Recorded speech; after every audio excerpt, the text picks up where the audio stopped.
Assalamualaikum warahmatullahi wabarakatuh. Pemirsa Media Warga News di mana saja Anda berada, pada kesempatan kali ini saya ingin mengabarkan kepada pemirsa semua bahwa pada hari ini ada sosialisasi tentang keluarga berencana dari BKKBN Kabupaten Bekasi. Program ini adalah merupakan program tentang penurunan stunting ya pada masyarakat Bekasi tentunya ya.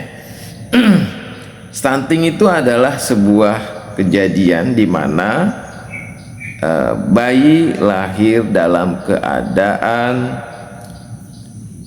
gizi yang tidak baik atau gizi buruk, katakanlah ya, mudahnya adalah gizi buruk. Oleh karena itu BKKBN mengadakan sebuah penyuluhan kepada masyarakat agar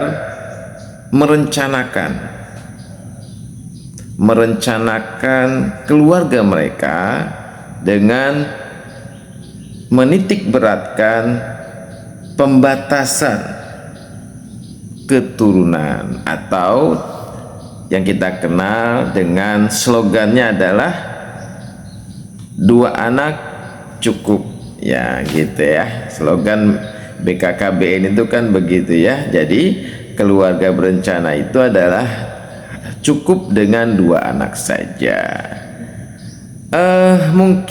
Dalam hal ini saya ingin sedikit mengomentari ya, sebetulnya program ini ya tentu saja baik, karena betul dalam berencana dalam berkeluarga itu memang harus direncanakan ya.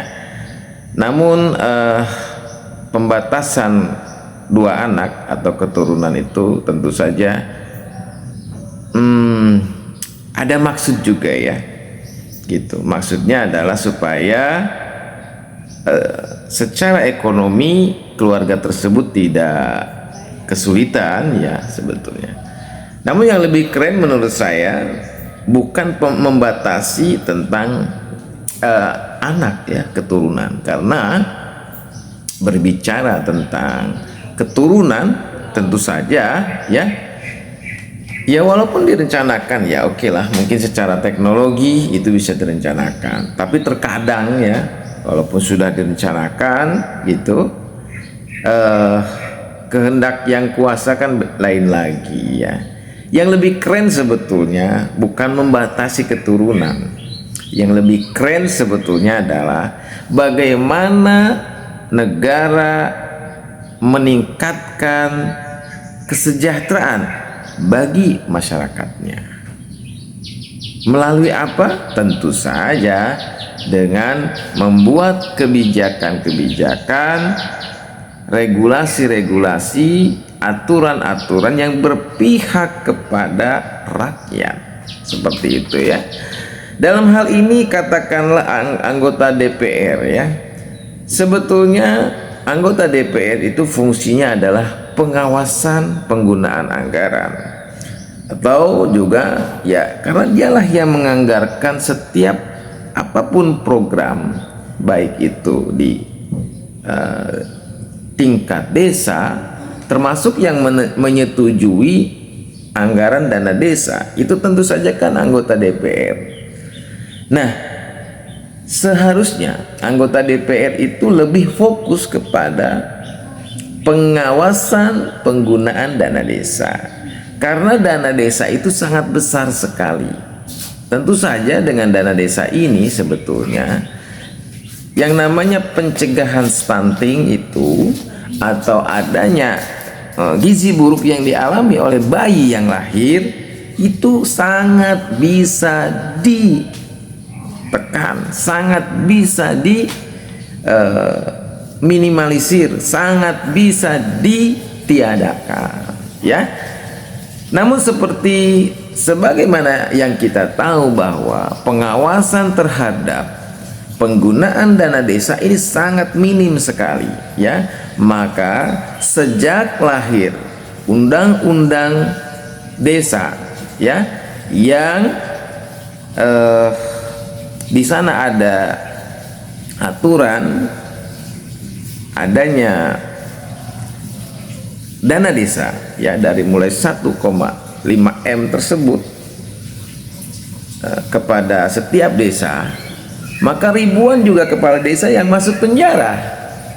Tentu saja ini dikarenakan itu tadi, ya, satu, minimnya pengawasan terhadap para kepala desa, ya kan. Yang kedua, kurangnya SDM di desa tersebut.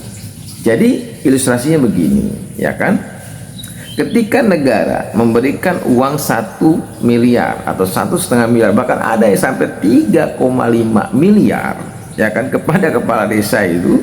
Nah, sang kepala desa kebingungan nih, mau diapain nih uang, kan begitu, ya, mau diapakan. Ini banyak yang terjadi hal-hal seperti itu, kurang memahami tentang rencana anggaran belanja desa.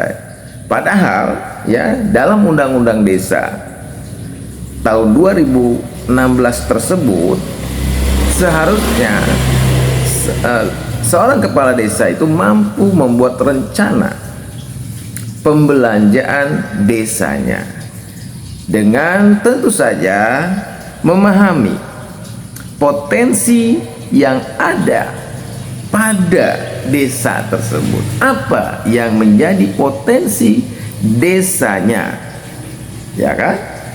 Apa basisnya? Pertaniankah, nelayankah, atau UKM? Ini yang harus dilihat sebetulnya. Karena dengan dari potensi itulah si kepala desa mampu, ya, membuat rencana program, membuat program yang akan dituangkan dalam rencana anggaran pendapatan dan belanja desa tersebut, ya kan. Seperti itu, ya. Setelah dia memahami potensi yang ada di desanya, lalu bisa dia sebetulnya mengundang atau, ya, katakanlah mencari konsultan lah, ya, konsultan untuk mengembangkan atau menggali potensi yang ada di desanya, sehingga kepala desa tersebut mampu, ya kan, melahirkan sebuah pendapatan untuk desanya. Begitu tuh. Itulah sebetulnya tujuan daripada ADD atau anggaran dana desa. Misalnya desanya basisnya adalah pertanian, maka si kepala desa harus intens berkomunikasi dengan konsultan atau insinyur pertanian. Bagaimana potensi desanya yang berbasis kepada pertanian ini digali, ya, sehingga para petaninya bisa sejahtera dan desanya bisa menjadi lumbung padi, kan seperti itu, lumbung beras, ya kan, seperti itu sebenarnya. Dan itu sebenarnya harus diawasi juga, ya, dan harus dipikirkan juga oleh para anggota dewan. Jangan hanya membuat atau menganggarkan, mengetuk anggaran, oke, satu desa 1,5 miliar, ya kan, namun tidak ada pengawasan untuk penggunaan anggaran dana desa tersebut. Demikian catatan jurnalis pada siang hari ini. Semoga bermanfaat dan salam toleransi, sehat semuanya buat pemirsa media Warga News di mana saja Anda berada. Wassalamualaikum warahmatullahi wabarakatuh. Selamat siang pemirsa media Warga News di mana saja Anda berada. Siang ini kami mengabarkan pada Anda semua tentang adanya sosialisasi terkait keluarga berencana oleh BKKBN Kabupaten Bekasi, Jawa Barat. Acara ini digelar di lapangan futsal Desa Satria Mekar atau Pisangan, Tambun Utara, Kabupaten Bekasi.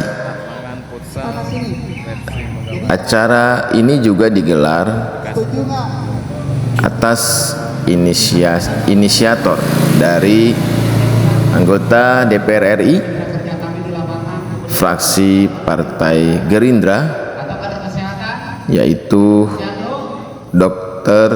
Putih Sari, dan juga bekerja sama dengan pemilik lapangan futsal yakni Repsi Munggawati yang juga merupakan anggota DPRD Kabupaten Bekasi fraksi Partai Gerindra. Sosialisasi terkait program pemerintah keluarga berencana ini merupakan salah satu program reses dari Putih Sari. Reses adalah sebuah kegiatan setiap anggota dewan yang menyapa atau yang kembali kepada konstituennya setelah mereka terpilih sebagai anggota DPRD maupun DPR RI. Tentu saja hal ini menjadi sangat penting karena DPR RI maupun DPRD adalah merupakan perwakilan rakyat atau mewakili atas daerah pemilihannya, dan lebih efektif lagi ketika reses ini dilakukan dalam bentuk dialog guna menyerap aspirasi yang ada di masyarakat, mengingat anggota DPR itu adalah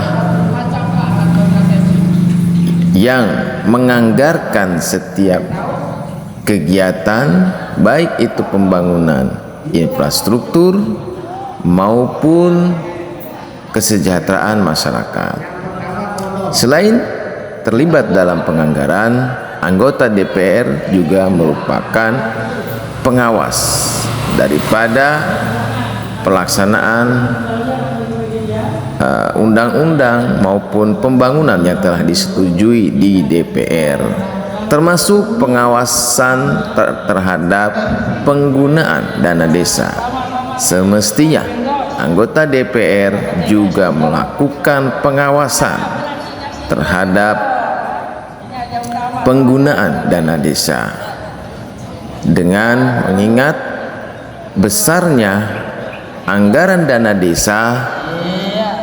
Seharusnya tidak ada lagi masyarakat desa atau desa yang tertinggal maupun ada desa yang terkena stunting ataupun juga ada bayi yang mengalami gizi buruk. Inilah fungsi DPR. Jadi yang hari ini tentu saja masih kurang dari segi pengawasan terhadap penggunaan dana desa. Demikian dilaporkan. Hidup beranak, hidup